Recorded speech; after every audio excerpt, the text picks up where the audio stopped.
আসসালামু আলাইকুম ওয়ারহমাতুল্লাহ। কেমন আছেন সবাই? আশা করি আল্লাহর রহমতে সবাই ভালো আছেন, সুস্থ আছেন এবং নিরাপদে আছেন। সবাইকে আজকের ভিডিওতে স্বাগতম। আজকের ভিডিওতে আমরা এনটিআরসিইএ শিক্ষক নিয়োগ সম্পর্কিত সবশেষ আপডেট, তাই সবার কাছে অনুরোধ ভিডিওটি না টেনে সম্পূর্ণ দেখবেন। এনটিআরসিইএর মাধ্যমে শিক্ষক এমপিও ভুক্তির আশ্বাস শিক্ষামন্ত্রীর।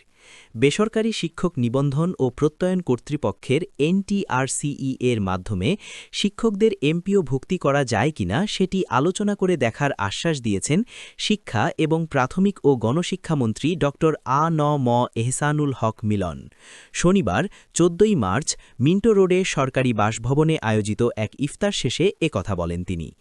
একই সঙ্গে এমপিও ভুক্তির কাগজপত্র যাচাই বাছাইয়ের ধাপ কমানোর বিষয়েও আশ্বাস দিয়েছেন তিনি।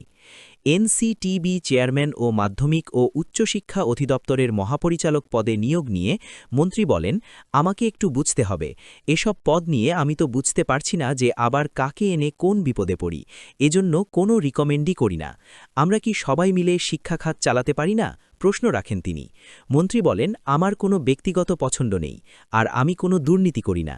এজন্য আমি কোনো প্রকল্প পরিচালককে বা ডিজিকে ধমক দিতে ভয় পাই না, কারণ পিডির কাছ থেকে তো আমি টাকা নেই না। তাহলে কিসের ভয় করব, কিসের তোয়াক্কা করব? তিনি বলেন, মাধ্যমিক ও উচ্চশিক্ষা বিভাগের সাবেক সচিব লঙ্কাকাণ্ড ঘটিয়ে গেছেন।